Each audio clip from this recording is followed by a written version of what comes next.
Hi guys, welcome back to my YouTube channel. For those of you who are new here, my name is Gavra, and in today's video I'm going to be talking through some tips for how to crack a case interview, because I received a lot of questions, particularly in the last couple of weeks, about this, how to think through a case. Make sure to subscribe to my channel for more content relating to careers and education, and be sure to send this video to anyone you know who's in the process of preparing for case interviews. I've already done a video where I talk about the resources that I used when I was preparing for my consulting applications, but I didn't really go into the specifics of the case itself and how to think through the case and like the different types of cases and all that stuff. So I'm going to go through that in today's video and give you guys some tips that really helped me change my mindset when I was preparing for case interviews. I think we can all agree that case interviews are probably the most daunting part of the application process, and so hopefully today's video will help you change the way that you think through a case. Before I begin, I just want to give a disclaimer that these are my own personal tips that have worked for me.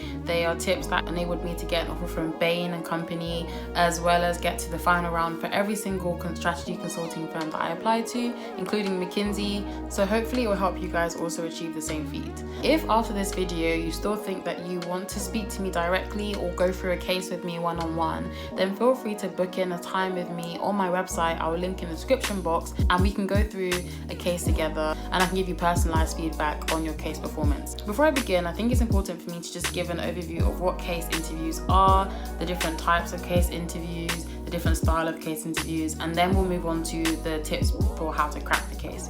So a case interview is essentially a business problem that's presented to you by an interviewer, and it could be anything from the client is receiving declining profits to a private equity firm wants to purchase a company and they want us to do some due diligence on that firm.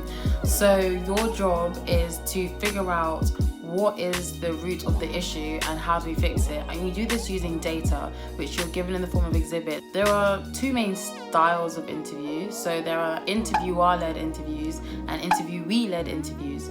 So an interviewer-led interviews is pretty much what it says on the tin. The interviewer drives the case, so they ask you questions and you answer it, but it's a bit more complicated than that because you can't just answer without giving some kind of hypothesis yourself, but I'll talk about that soon. But this is the style that is typically used by McKinsey when they are doing interviews, and like I said, I know that because I got to final round for McKinsey last year when I was applying. And then you have the interviewee-led, which is so in the interviewee-led interviews, you drive the case. So the interviewer gives you the problem and they just sit back and look at you. Pretty much. It's quite scary because you have no idea if you're doing the right thing or not, and they kind of just wait for you to prompt them on what you want to know or the data that you want to look at. So that's the difference between the two, and the interviewee style is typically used by Bain and BCG, among many others, but I'm referring to the big three as I talk through the case interview process.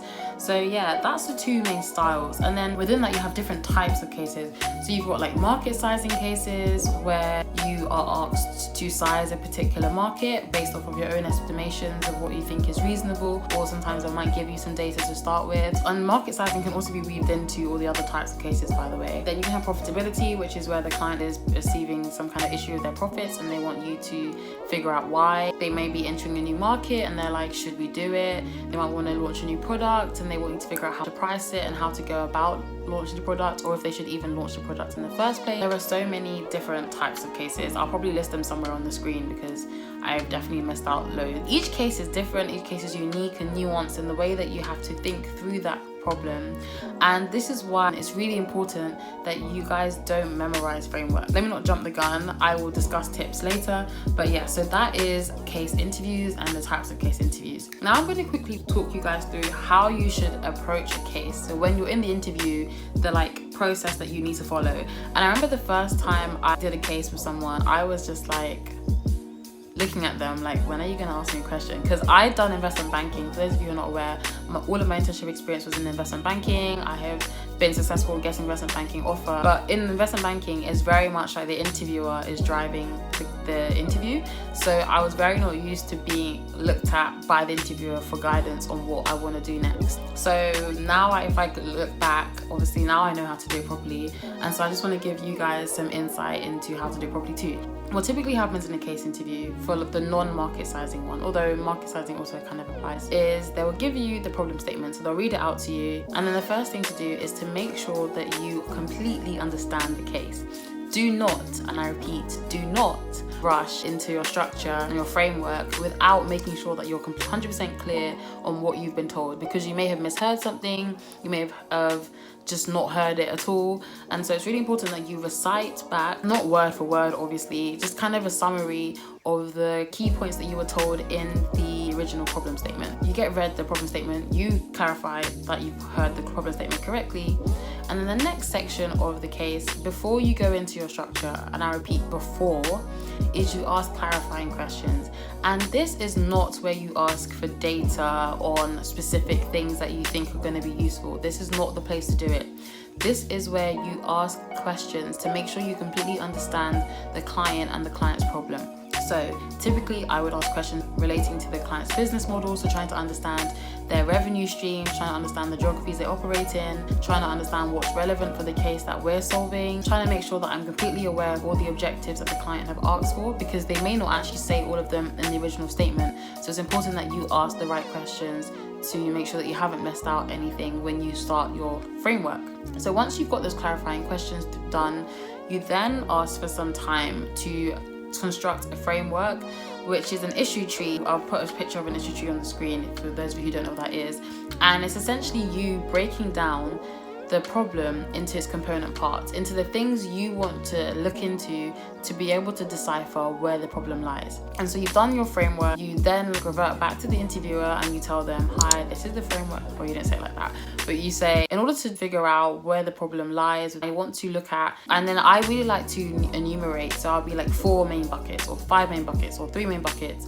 And I say, I want to look at these 4 main buckets. The first bucket is A, and within A, these are the questions that I want to answer, and then you kind of go through the branches little by little. And it's really important actually for me to note that when you're writing your framework, you don't have like 10 minutes to write this. Like, they're sitting right in front of you, or in the coronavirus season, they're on Zoom right in front of you. So you don't want to just awkwardly make them sit there watching you, and it might make them think that you're not 100% confident on your case. What I would do is I only really went down to my big buckets, and then I bullet pointed some questions underneath, or like key areas underneath. I didn't like keep drawing branches all the way down to the nitty-gritty, because you just don't have the time. So once you've got your main buckets and like your sub points, then I would say, okay, I'm going to talk through this. So that's the way I personally approach it. Some people can write really fast and think really fast and get all the way down to the end. But for me, it was more like, okay, I know where I want to go with this. I know the questions I want to ask. I'm ready to explain this to my interviewer. So once you've done your framework and you've talked through your framework with the interviewer, this is where the diversion happens between interviewer-led and interviewee-led. So in interviewer-led, the interviewer will at this point typically say, okay, interesting, especially if you've done it right. If you haven't done it right, you might get a bit more probing to make sure you think of every bucket that's possible, and then they will ask you a question. Like I said, they lead the case going forward, so they'll ask you a question. It might be like, here's a graph, what's your insights, or like, calculate this. So they will drive the case, whereas in an interviewee-led, at this point they just kind of say, cool. They just say like, okay, great. And it's for you to then say, okay, so I think the first bucket that I really want to look into is this, and then that's how it progresses. But having said that, one thing that I found when I was going through my process with all the different strategy firms that I had applied to was that they typically tended to be a blend of interviewee and interviewer-led. Like, I never really had a case experience where it was 100% interviewee-led. Like, at some point the interviewer does kind of interject and point you towards the buckets that they care about, because obviously they only have data for a limited amount of buckets, so they're not going to waste time, especially because of the time constraints, letting you talk through every single branch of your framework if you've done it well. So once they can see like you're on the right lines, they will tend to kind of steer you to a particular area of the case to look at. But anyway, that's basically how the case interview works. So at that point that you've talked through your buckets and you ask for data, the rest of the case is essentially you trying to figure out what the problem is, using data to back up your hypothesis. And once you've done all of that and gone through all of your analysis, you give a recommendation where you basically restate the problem, you say your opinion on like what the issue is and what the client should do, and you back that with the data that you've used to support why you think that, and then you give next steps on what the client needs to do moving forward, which obviously you don't actually do in the case, but it just shows like you've gone further and you really understand that in the real world that you would have to, there's more things you need to do to be able to make a conclusive decision. So yes, that's essentially the structure of a case interview. So now I'm going to move on to the tips on how to crack a case.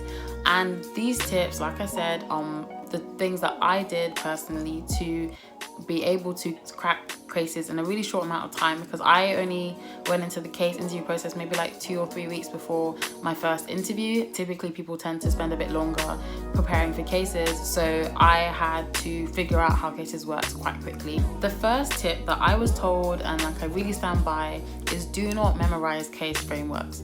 When I first started my process for consulting, I saw so many frameworks on the internet and I was like, how am I going to learn all of these?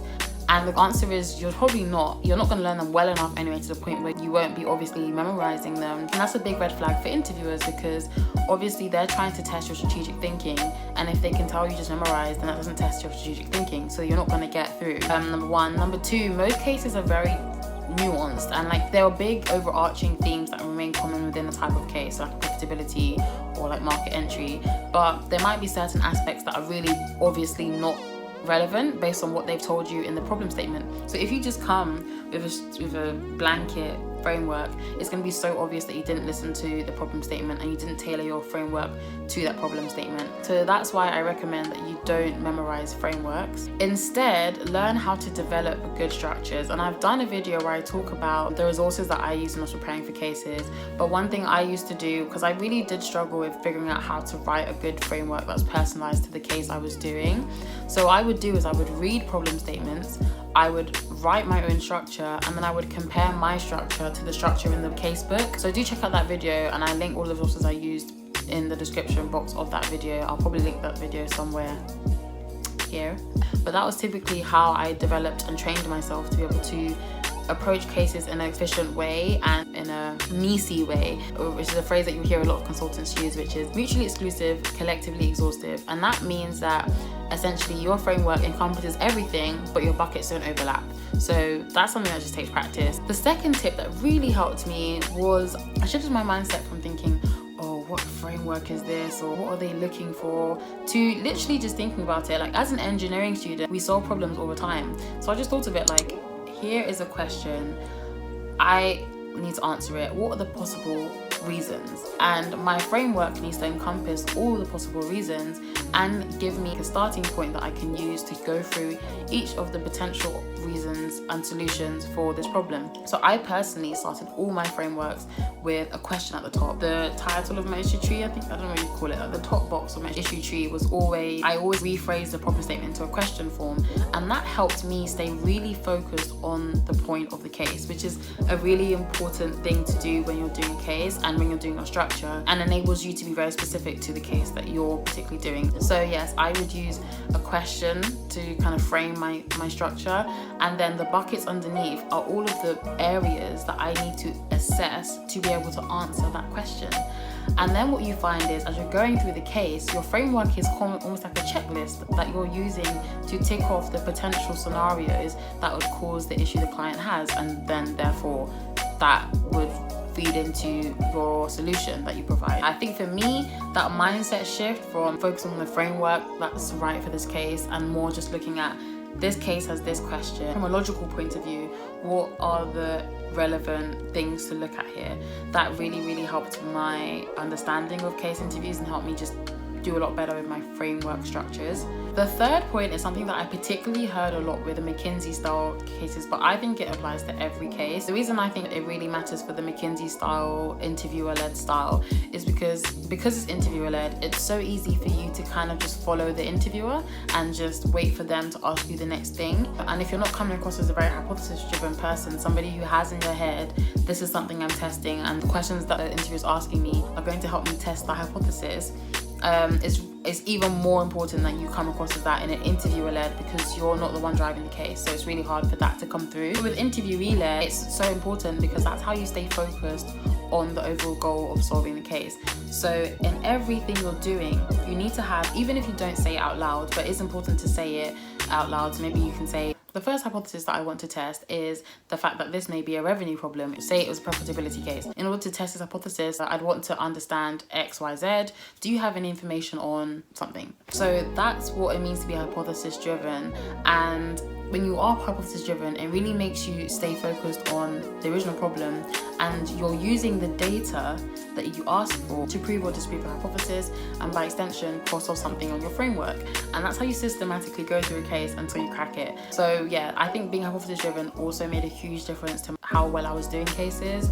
And like I said, I was able to get to the final round for all my firms, so it definitely had a part to play. Relating to the point of being hypothesis driven, this also feeds into how you should respond when you are given data or when you do calculations. It's so important that every time you discover something new, you relate it back to the original problem statement or the original case question that you're trying to crack. And this is one of the biggest things that I see my clients just forget to do. I give them a graph and they spend so long trying to understand the graph that they forget that you should be focusing on how does this graph give me information that's relevant to the question I'm trying to answer. So yeah, I think it's really important that every time you get an insight from an exhibit, every time you do a calculation and you get some kind of result, you always relate it back to the original case that you're trying to solve.